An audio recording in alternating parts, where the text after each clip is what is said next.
All right. Well, I am here with former Governor Todd Whitman. It certainly is a pleasure to meet you here today. Oh, thank you. Glad to be here. You certainly have had quite a career, and I didn't realize that your whole family was in politics. To one degree or another, everybody was. We were brought up that way because my parents were very involved, my grandparents were involved, so it goes back a ways. Did you ever have any desire to do anything different?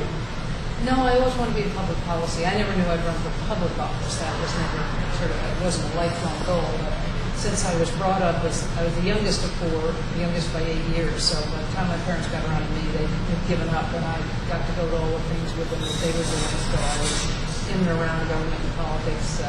They were never in elected office. They were just very supportive and nonpartisan politically. But it meant that I saw a lot of what was going on. Topic of the dining conversation was always about what was happening locally in the state and the nation and the world, and so I grew up being fascinated by that. So I always wanted to stay involved in policy. That's interesting. When you were in college or when you were in school, did you ever run for political office? Oh, I was, president of the Republican Club and that kind of thing. And I organized current event clubs and things like that. It wasn't a burning desire to be in public office. Then what made you go that direction? Well, after my husband and I got married, we moved to England for 2.5 years, and when I came back, my brother was born. I got on that county college board of trustees and got to meet people. And by then I was thinking, public office would become fun. And at the local level, we call it freehold, the county commission everywhere else. That's an executive job, and I was asked if I would consider running for that one bid.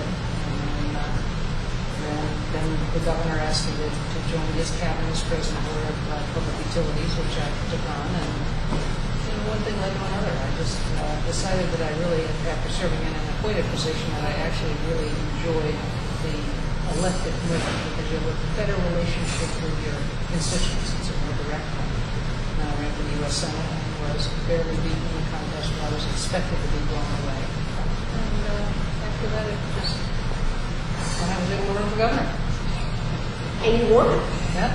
And you won. Yeah. That was unusual. Do you think politics have changed from the time when you were running and everything? It just seems like it is so nasty anymore.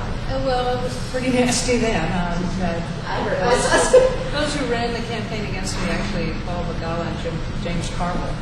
And I saw Paul Begala afterwards. He said, I don't know how you won, because we wanted the ads we ran. We wanted people not just to vote against you. We wanted them to actively dislike you.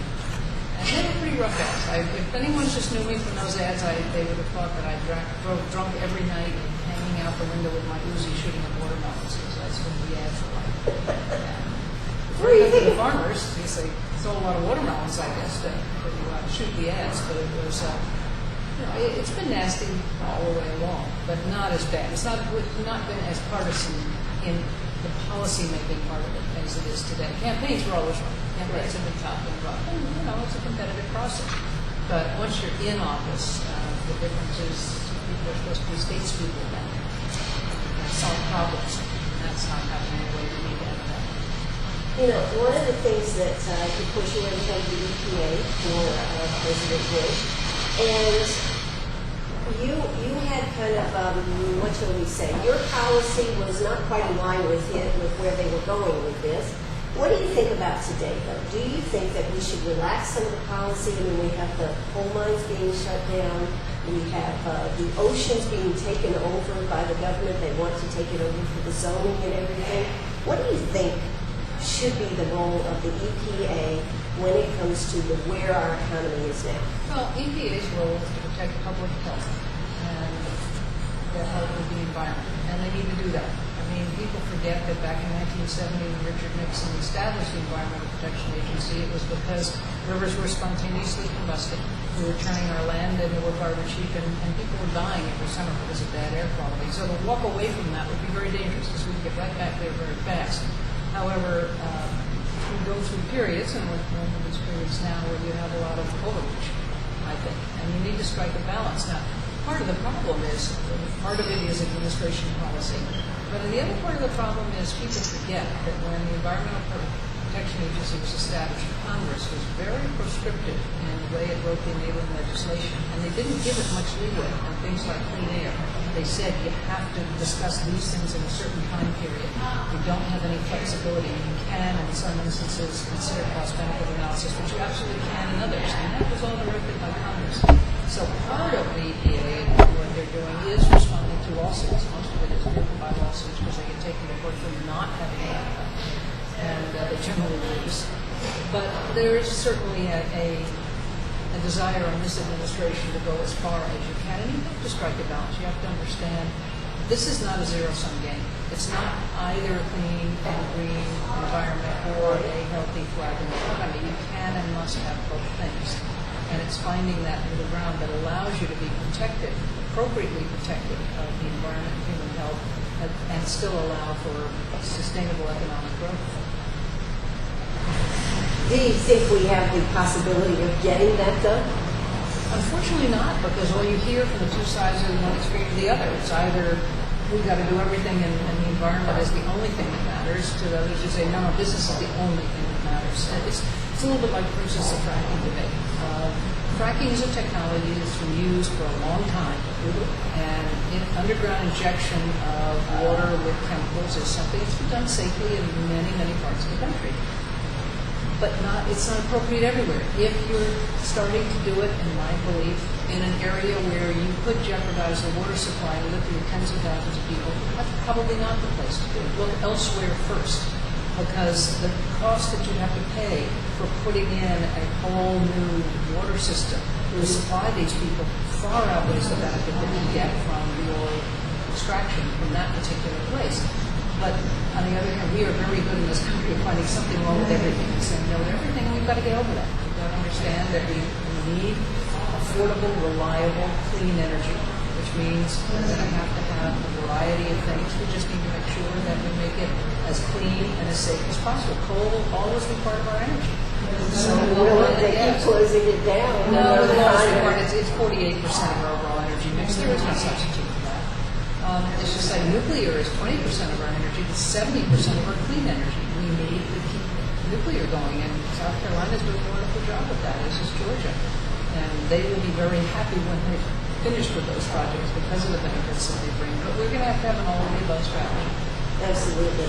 Now, you were considered in the media. They said that you could be in the cabinet of either Barack Obama or John McCain. Could you be in Barack Obama's cabinet? Well, Republicans have done those kinds of things. They get excoriated for doing it. But if a president-elect asks you to serve at the national level, it is an important position. And if you agree with them, if you agree with the goals and what they're trying to accomplish, you're serving your country. You're not serving that party. You're serving your country. And that's what we've got to understand. We in the past have had people of the other party. Dwight Eisenhower had a Secretary of the Treasury. It wasn't Dwight Eisenhower. John Kennedy had a Secretary of the Treasury who was a Republican, Douglas Dillon. We've had this before, and people need to understand that while it may not be the most comfortable thing for them, it's about serving your country. Before your party. Yeah, absolutely. How effective do you think the Tea Party is today? Well, the Tea Party has certainly changed a lot of the discussion. It started out, in my mind, actually, interestingly enough, reacting to the same set of problems that the 99%ers of Wall Street people are reacting to, which is a frustration with the amount of spending that goes on in Congress, with the deficit that we have in this country, and with the lack of progress in problem solving. They just come at it two entirely different ways. One thinks government has all the answers, and the other thinks government shouldn't be anywhere at all. The problem I have with many of the Tea Party members who went to Congress is they all signed a No New Taxpayers pledge, which means that they gave up a tool when we had that budget discussion where they could have closed some loopholes that everyone agreed needed to be closed, but those would have resulted in some people paying more, and that pledge wouldn't allow them to do it. We'd given away a negotiating tool. Speaker Boehner didn't have the same kind of ability to negotiate and get us further down the road to a balanced budget, which is what everybody wants. So they signed a short-term pledge that made everybody feel good, and they lost it, I think, in the long term. We all lost it in the long term. Absolutely. Do you think there will be a budget before the election? Well, they're starting to people are trying to crank up and say, yes, they're trying to look for the hopeful signs that there may be a budget, but I'm not really the partisanship is so deep. I mean, every policy issue now is looked at through the voter prism. It's not how we solve this problem, it's how do I get another vote in caucus, how do I get another percentage on my reelect. And all of these issues are ones that, taken in sound bites, which is how we do policy these days, can be used to beat up the other side. And that temptation is so great that I don't know that they'll recognize that the long term they're hurting themselves in the reelect because people are suffering and not having the vote is exacerbating those problems. And I don't know that they'll recognize that in time. Absolutely. Now, why is it so important? Why is it so important that women become involved in politics? Because today's issues are so complex and so large.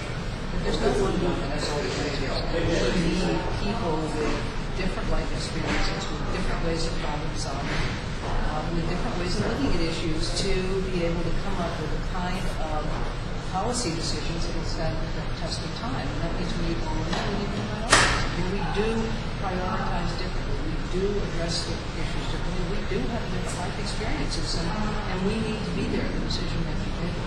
Absolutely. So, South Carolina, lowest numbers of women in politics. Yes, but one of only 6 female governors in the country today, so we can be proud of that. Absolutely. They're very strong women, and that's why the Institute is so important. For Southeastern women in politics, it's really important to give women a kind of networking opportunity and exposure to politics and political office and the kinds of offices that are available that will encourage them to get involved. Because they really need to. It's more than just, it's not an ego thing. Usually women who come to political office do so because they want to solve a problem. Many don't see the ability to solve a problem today because so many of our levels of government are virtually dysfunctional. But it's not going to change unless the people who care and want to see that change get involved. Absolutely. And just one last question. Do you believe Governor Romney can win? I think it's going to be a very difficult election. He's got a lot of things he's going to have thought through thoroughly this time. Answers, he have quick answers as to where he's changed his position on things. I am involved with something called Americans Elect. AmericansElect.org is the website, and that is it's open to anyone who is a registered voter. They can all become delegates. We have over 400,000 delegates, and they will be in June choosing a bipartisan ticket that will be on the ballot in every state in the nation this fall as a third choice. All right. Thank you so much. And I just want to say, it's your party, right? I love that. I'm not so sure anymore. It's my party. I thought that was great when you did that. It's my party. It was good. Thank you so much, Governor. Thank you. All right. Thank you very much.